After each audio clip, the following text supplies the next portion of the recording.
En el libro de los Números, capítulo número 25.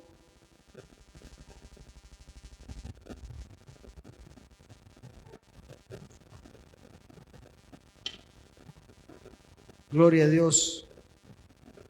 Nos ponemos de pie para leer la palabra. Y antes de leer, oramos al Señor. Padre, le damos gracias por sus múltiples beneficios a favor de cada una de nuestras vidas. Hoy le suplicamos, Padre eterno, que usted sea propicio a cada una de nuestras necesidades.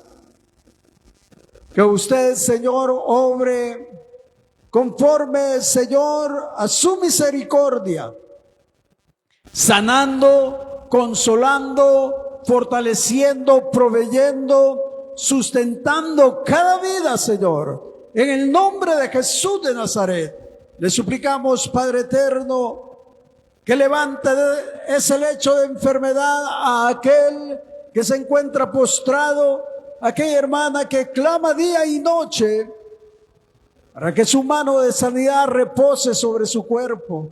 En el nombre de Jesús de Nazaret, resistimos toda enfermedad. Le suplicamos, Padre eterno, que usted se glorifique en cada cuerpo enfermo. En el nombre de Jesús de Nazaret, Señor, al débil fortalécelo, Señor, en el poder de su palabra. Señor, que pueda tener paz en su corazón. No importa las circunstancias, por adversas que sean, Señor, usted ha de ministrar cada vida que clama para que usted sea propicio a su necesidad.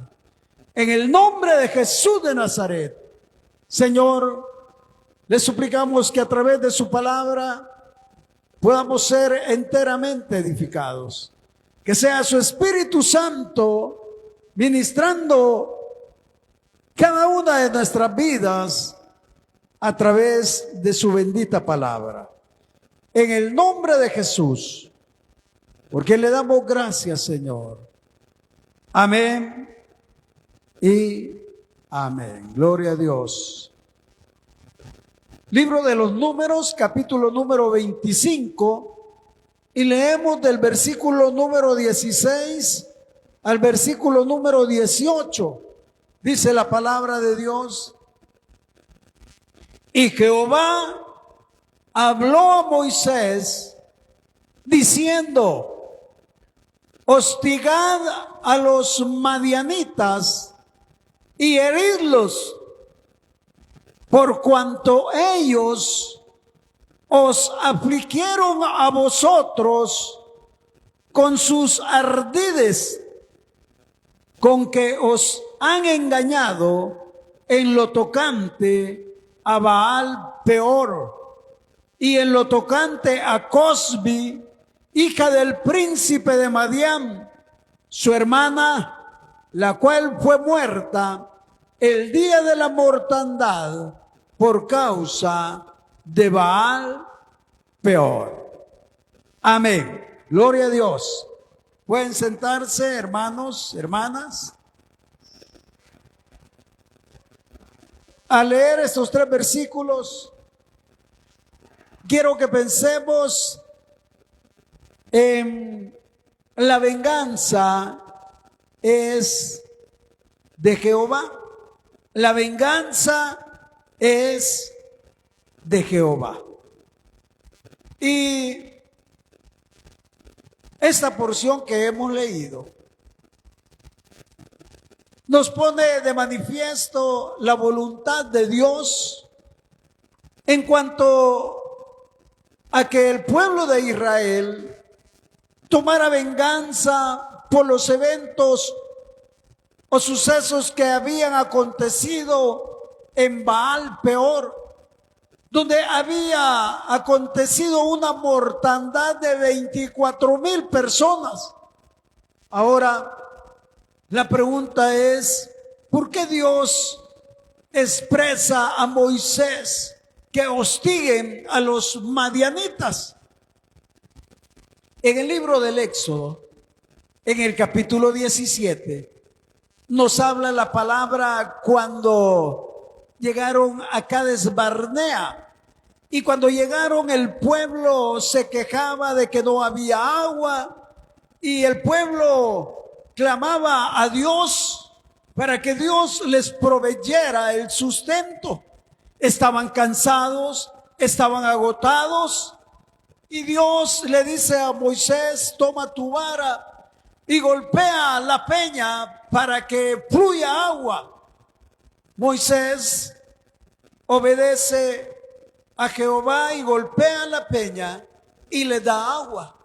Se sacian, pero una vez saciados, empiezan a marchar. Empieza la peregrinación de Israel, y los amalecitas aprovecharon para atacar al pueblo de Israel por la parte posterior, dice la palabra. Es decir, por atrás. Y eso para Dios fue un acto cobarde de parte de los amalecitas, porque Israel estaba agotado, Israel estaba cansado, y aprovechó los de Amalec para querer quitarles el botín a los de Israel, y de esa manera actuar de una manera cobarde que Dios no aprobó. Por eso el capítulo 17 del Éxodo dice la palabra en el versículo 8: entonces vino Amalec y peleó contra Israel en Refidim. Y dijo Moisés a Josué: escógenos varones y sal a pelear contra Amalec.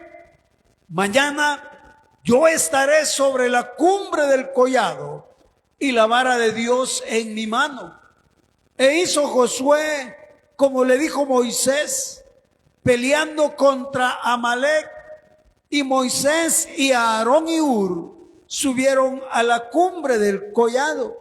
Y sucedía que cuando alzaba Moisés su mano, Israel prevalecía, mas cuando él bajaba su mano, prevalecía Amalec.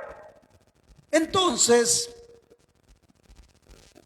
Hur, que era cuñado de Moisés, porque era el esposo de María, y Aarón, hermano de Moisés, le sostienen los brazos a Moisés para que tenga la vara elevada. Pero ahora ya no era problema de los brazos, ahora era problema de las piernas. Ponen una piedra para que se siente Moisés y mantengan las manos arriba con la vara, porque ellos le sostenían hasta que Josué prevaleció contra los amalecitas y los terminó, los exterminó, porque esa era la voluntad de Dios a causa de su cobardía. Y por eso dice el verso 15, el 14 aún: y Jehová dijo a Moisés: escribe esto para memoria en un libro, y di a Josué que raeré del todo la memoria de Amalec de debajo del cielo. Y Moisés edificó un altar y llamó su nombre Jehová Nisi, es decir, Jehová es mi estandarte. Y dijo: por cuanto la mano de Amalec se levantó contra el trono de Jehová, Jehová tendrá guerra con Amalec de generación en generación. Ahora se presenta un acto similar. Quise remitirme al caso de Cades Barnea, porque ahí se dio un evento de cobardía de parte de Amalec que Dios no aprobó. Pero de igual manera los madianitas por consejo de Balaam, habían actuado de manera cobarde, porque Balaam había sido contratado por Balac para que maldijera a Israel, pero Balaam no podía maldecir a Israel porque Dios ponía las palabras en su boca de forma tal que cuando Balaam quería maldecir a Israel, lo terminaba bendiciendo. Lo bendijo 3 veces. Balac le dice: yo quería honrarte, pero Jehová se ha opuesto para que yo te pueda gratificar. Balaam ya venía en su mente y en su corazón codiciando, y le da un plan a Balac, y el plan era que él enviara a mujeres en medio de los príncipes, es decir, los cabecillas, para que sedujeran a los príncipes de Israel y se inclinaran al dios Baal. ¿Y cómo se iban a inclinar? Por medio de la seducción de las mujeres consagradas al dios Baal. Pero la consagración de las mujeres al dios Baal consistía en orgías sexuales. Entonces iban a transgredir la ley de Dios.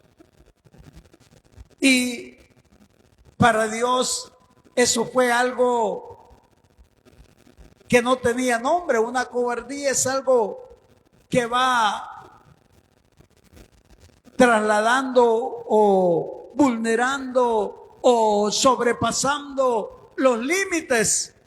Y por eso dice la palabra: y Jehová habló a Moisés diciendo: hostigad a los madianitas y heridlos, por cuanto ellos os afligieron a vosotros con sus ardides, con que os han engañado en lo tocante a Baal Peor y en lo tocante a Cosbi, hija del príncipe de Madián, su hermana, la cual fue muerta el día de la mortandad por causa de Baal Peor. Cosbi era una princesa de Madián y sedujo a Zimri, un príncipe de Israel, y Zimri descaradamente llevaba a Cosbi a cometer adulterio. Y Fines, hijo del sacerdote Eleazar, tomó una lanza y los atravesó en el mismo acto, y la ira de Jehová se detuvo. Ahora, no era un acto fortuito de que Zimri y Cosbi estuvieran juntos, sino que era un plan diabólico. Y cuando digo diabólico es que Satanás creía que al seducir a los príncipes, todo el pueblo iba a caer en adulterio.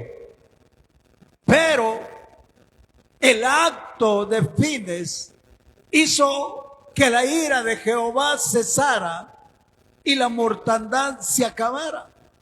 1000 príncipes adulteraron y 23,000 del pueblo adulteraron. En total 24,000.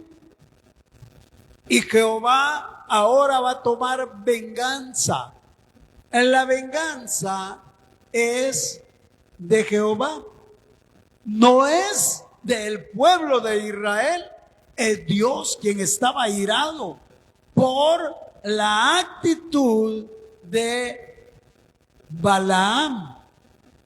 Y dice el capítulo número 31, dice la palabra de Dios: Jehová habló a Moisés diciendo, verso 1, verso 2 dice: haz la venganza de los hijos de Israel contra los madianitas, después serás recogido a tu pueblo.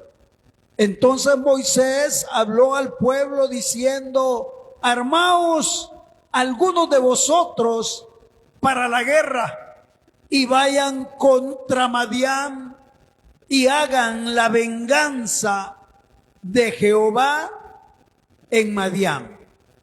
Luego dice la palabra: 1000 de cada tribu, de todas las tribus de los hijos de Israel, enviaréis a la guerra. Así fueron dados de los millares de Israel, 1000 por cada tribu, 12,000 en pie de guerra. Y Moisés los envió a la guerra, 1000 de cada tribu envió.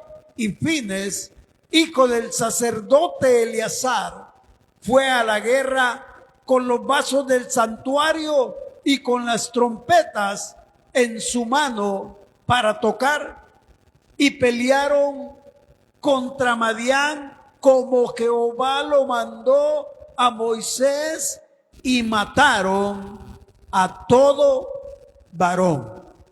Oiga, los 12,000 guerreros de Israel mataron a todos los madianitas, y por eso dice el verso 8 que mataron también entre los muertos de ellos a los reyes de Madián. Y los reyes de Madián eran 5 reyes: Evi, Requem, Sur, Ur y Reba. 5 reyes que gobernaban Madián, pero que fueron aniquilados en la guerra. Pero también dice la palabra que además de ellos, también a Balaam, hijo de Beor, mataron a espada. Balaam era el profeta que antes de darles estrategia a Balac, era un profeta de Dios. Era un profeta respaldado por la palabra de Dios. Cuando Balaam comete su error, entonces después de eso, Balaam se vuelve en un adivino, un agorero, ya no respaldado por Dios, sino respaldado por Satanás. Y ahora es ajusticiado, porque él era el precursor de las 24,000 muertes de los israelitas. Y dice el verso 9: y los hijos de Israel llevaron cautivas a las mujeres de los madianitas, a sus niños y todas sus bestias y todos sus ganados, y arrebataron todos sus bienes. Luego dice: e incendiaron todas sus ciudades, aldeas y habitaciones. Tomaron todo el despojo y todo el botín, así de hombres como de bestias, y trajeron a Moisés y al sacerdote Eleazar y a la congregación de los hijos de Israel los cautivos y el botín y los despojos al campamento en los llanos de Moab que están junto al Jordán, frente a Jericó, es decir, fuera del campamento. Cuando alguien iba a la guerra y tomaba un botín, tenía que llevarlos fuera del templo para no contaminar el templo. Y ahí determinaban qué era rescatable, qué no era rescatable, qué habían de exterminar, qué habían de preservar. Y se lo llevan a Moisés, a Eleazar, a la congregación. Y dice la palabra, verso 13, y salieron Moisés y el sacerdote Eleazar y todos los príncipes de la congregación a recibirlos fuera del campamento. Y se enojó Moisés contra los capitanes del ejército, contra los jefes de millares y de centenas que volvían de la guerra. Ahora, Moisés era un hombre manso, un hombre tranquilo, un hombre con dominio propio, un hombre de carácter. Pero aquí dice que se enojó. Fueron pocas veces las que Moisés se enojó. Pero ¿por qué se enojó Moisés? Dice la palabra, dice, verso 15.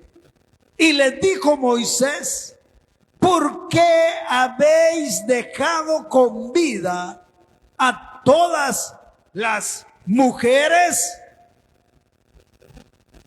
He aquí, por consejo de Balaam, ellas fueron causa de que los hijos de Israel prevaricasen contra Jehová en lo tocante a Baal peor, por lo que hubo mortandad en la congregación de Jehová.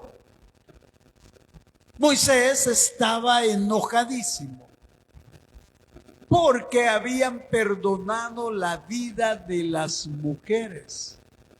Y las mujeres que habían seducido al pueblo de Israel eran mujeres consagradas a Baal y que habían seducido porque eran las mujeres más hermosas y habían seducido a 24,000 hombres que ahora ya no servían a Jehová, sino que servían a Baal. Entonces Moisés se enoja y les dice, ¿por qué dejaron con vida a las mujeres? Pues por consejo de Baal. Estas mujeres generaron oprobio para Israel. Pero ¿por qué el oprobio? Bueno, hay 3 causantes de Baal, de Balaam. El primero es el camino de Balaam. El segundo, el error de Balaam. Y el tercero, la doctrina de Balaam. 3 aspectos que había impregnado en el pueblo de Madián y de Moab, de forma tal que hicieron un plan para el cual Dios iba a maldecir a Israel. Y los iba a maldecir después de decir que su pueblo era bendito porque ellos habían ido tras dioses ajenos. Ahora, veamos cuál es el camino de Baal, de Balaam. Dice en 2 de Pedro, en el capítulo número 2, dice la Escritura,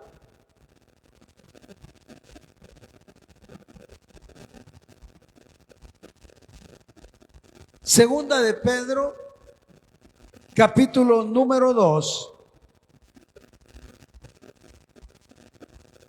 versículo número 15.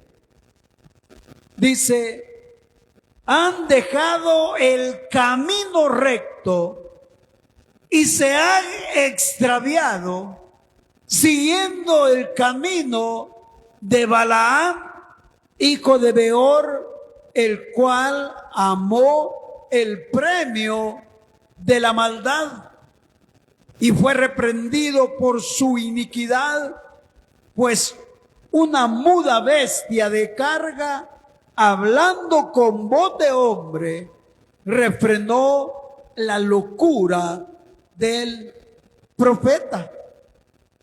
Balaam era un tipo ambicioso, un profeta asalariado, ansioso de traficar con sus dones proféticos. Esto es el camino de Balaam. Balaam se había obstinado por la codicia de el premio monetario que Balac le iba a dar si maldecía a Israel. Pero como no podía maldecirlo, le dio una estrategia en la cual quien iba a maldecir a Israel iba a ser Dios. O sea, una maquinación tremenda, porque su camino, cuando iba con la mula, su camino estaba ya definido. Voy por dinero. Un profeta asalariado. Un profeta asalariado no tiene principios. Un profeta asalariado no tiene carácter. Un profeta asalariado lo que tiene es cumplir con su objetivo. Su objetivo era recibir dinero. Entonces, la mula vio al ángel de Jehová con la espada desenvainada y se apartó. Pero él golpeó la mula porque él quería que siguiera el camino que llevaba para llegar donde Balac. Se volvió a hacer al otro lado la mula, le volvió a pegar.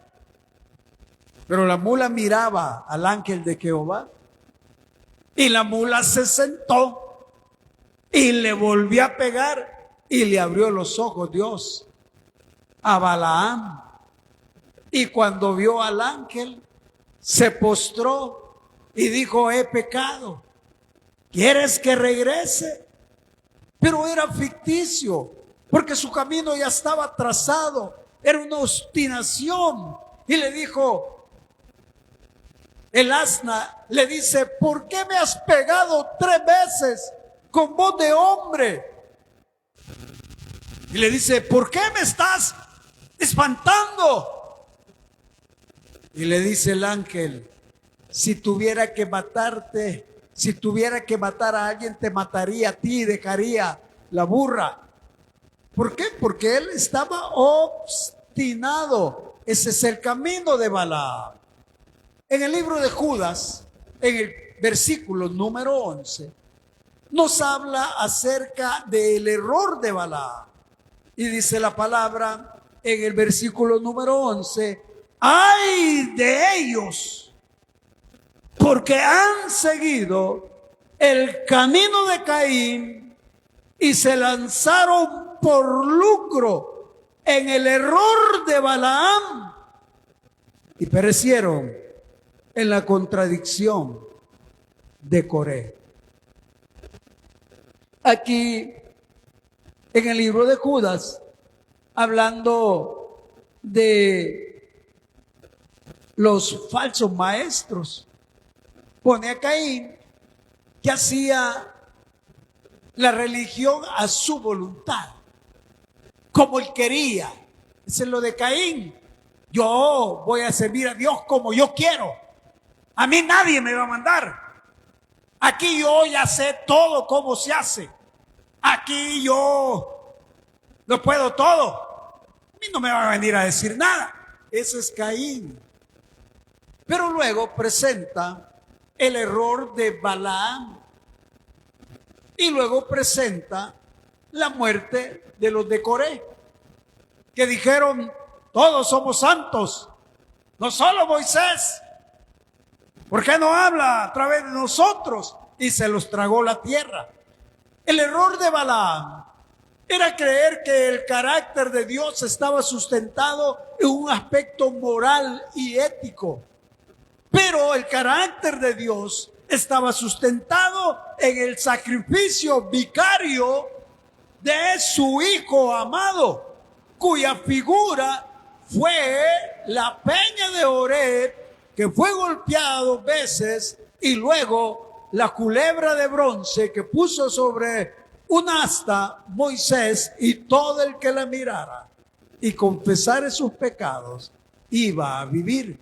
Entonces, el error de Balaam era creer que Dios tenía que maldecir a Israel por sus iniquidades. Pero Dios es el juez justo que justifica al pecador siendo él justo. Eso no lo podía comprender y ese fue su error. Y la doctrina está en Apocalipsis, en el capítulo número 2. Dice la palabra de Dios, versículo 14.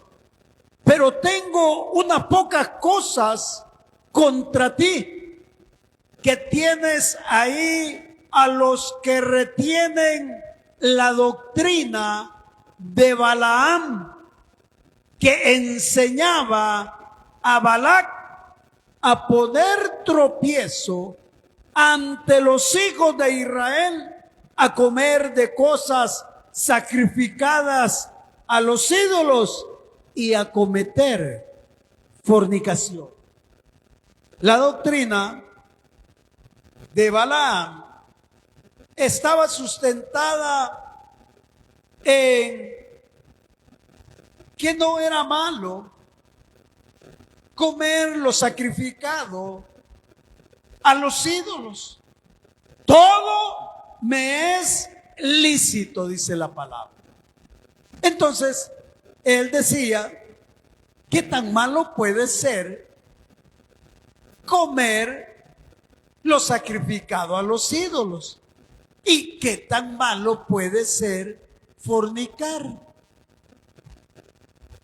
Entonces, la doctrina de él estaba sustentado en que todo lo podemos hacer.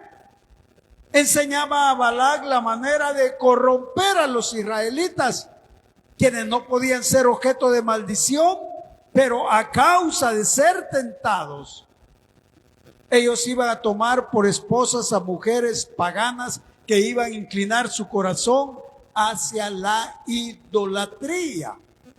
Y iba el pueblo de Israel a dejar de ser peregrinos, porque se iban a radicar en Madián. ¿Por qué se iban a radicar en Madián? Porque las mujeres los iban a someter. O sea, la mujer está diciendo aquí que tienen un poder de convencimiento para el hombre. Israel iba a dejar de ser peregrino, porque Israel tenía puesta la mirada en Canaán, la tierra que fluye leche y miel. Pero ahora Balaam, con su estrategia, iba a hacer que los 24,000 no solo adoraran a Baal, sino que se quedaran en Madián. Iba a perder el carácter de peregrinación hacia la tierra prometida por la doctrina de Balaam. Por eso Dios le dice a Moisés que tiene que vengar a Israel. Hermanos, dice la palabra de Dios, ¡ay de aquel que ponga tropiezo a uno de los pequeños! Mejor le sería amarrarse al cuello un martillo y dejarse ir mar. Porque, hermanos, nosotros muchas veces podemos ser piedra de tropiezo para los de débil conciencia. Hacemos cosas que creemos que porque somos muy maduros podemos hacernos y no nos importa pasar encima de personas de débil conciencia. Y decimos, no, pues ya tienen que madurar. No, pues ya deberían de aceptar los cambios. No, pues así lo vamos a hacer. Hermano, momento. Si mi accionar va a ser ocasión de caer, mejor me abstengo. Por eso Pablo decía, todo me es lícito, mas no todo me conviene. Es decir, Pablo decía, si por mi accionar voy a hacer pecar a un pequeño, mejor me abstengo. Hermanos, hacer caer a alguien delante de Dios es un gran pecado. Y bueno, estamos en la dispensación de la gracia. Si estuviéramos en el tiempo de Dios, ¿no?, ya nos hubiera matado.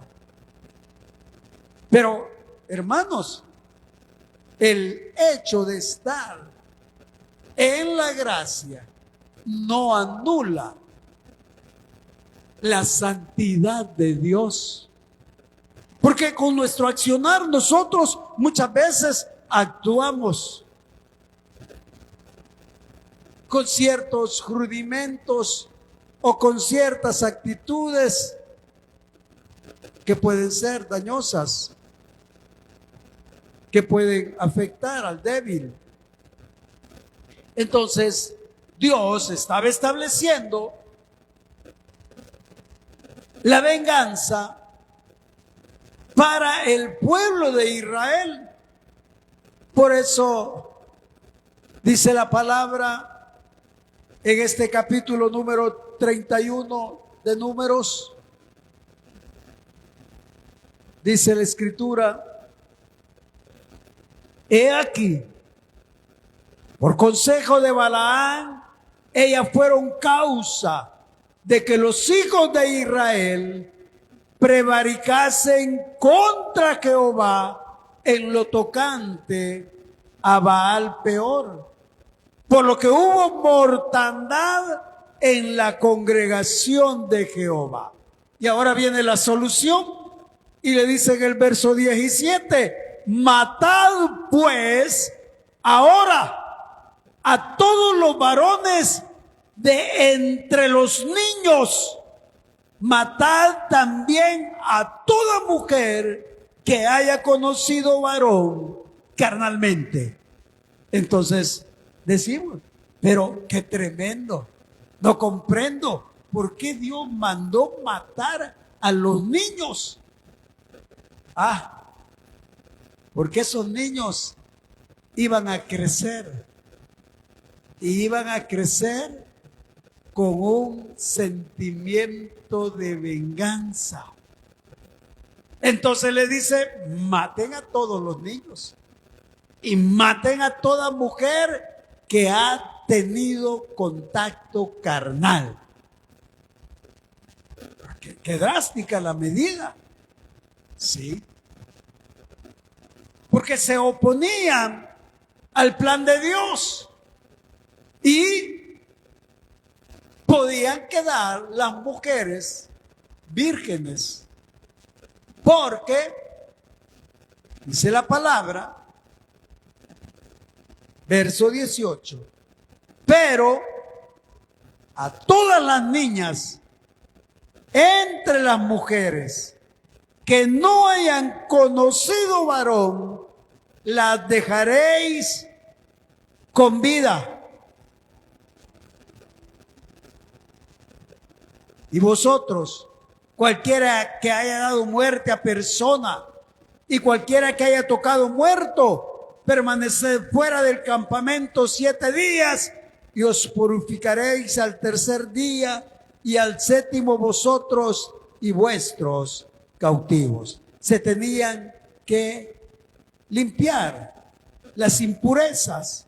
Por eso, hermanos, lo que nos enseña la palabra es que Dios es un Dios celoso, que Dios es un Dios justo y que dentro de esa justicia Él obra de manera que muchas veces nosotros humanamente no logramos entender o no logramos comprender, porque Dios tiene que actuar de esa manera. Dios escogió a un pueblo no porque fuera mejor que los demás, sino porque fue el beneplácito de su voluntad. Dios nos escogió a nosotros no porque fuéramos buena pieza, nos escogió por el beneplácito de su voluntad. Pero en ese beneplácito Dios estará a favor nuestro si nosotros lo honramos a Él. Por eso el libro de Isaías en el capítulo número 26 y versículo número 3 dice: tú guardarás en completa paz a aquel cuyo pensamiento persevera en ti, porque en ti ha confiado. Confía en Jehová el Señor, porque Él es el Señor de los siglos. Él es eterno. El plan de Dios no es un plan antojadizo. Dentro de ese plan de Dios, ahí está usted y estoy yo. Y ahí estamos con una única función, con un solo objetivo. Y el objetivo es honrar su santidad. Ese es el objetivo, que nosotros honremos a Dios porque Él es santo y porque somos el reflejo de su luz. Entonces, hermanos, si Dios fue tan severo cuando desobedecieron su voluntad, hoy, hermanos, Él nos da tiempo para que reflexionemos, para que nos arrepintamos y para que vivamos conforme a su voluntad. Y su voluntad dice: sed santos porque yo soy santo. Amén. Es el desafío día con día, la santidad progresiva día con día, porque la santidad posicional es: con una sola ofrenda hizo perfectos para siempre a los santificados. Ahí, con la ofrenda en la cruz del Calvario, nos hizo santos.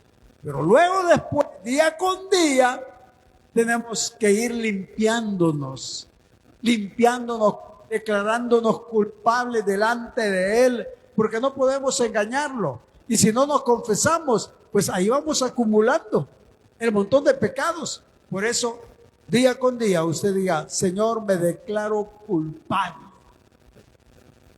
de mis iniquidades, de mis pecados, de mis faltas. Perdóname. Y Él lo va a perdonar, porque lo va a ver a través de la sangre de su Hijo. Y cuando lo ve a través de la sangre de su Hijo, entonces lo hace acepto a su presencia. Por eso, queridos hermanos, nuestro desafío es honrar a Dios cada día que el Señor nos presta la vida. Amén. Oramos al Señor. Padre, le damos gracias porque, Señor, su palabra es fiel y verdadera. Su palabra, Señor, nos enseña que sus mandamientos fueron establecidos para que el ser humano tomara en cuenta cuál es su voluntad. y que se esforzara por apegarse a esa voluntad divina. Ahora le suplicamos, Señor, que podamos honrarlo día con día. Que podamos, Señor, ser de olor grato a su presencia. Y que todo lo que hagamos, sea de hecho o de palabra, sea para la gloria de su Hijo amado, nuestro bendito Salvador. En el nombre de Jesús. Gracias, bendito Dios. Amén y amén. Gloria a Dios.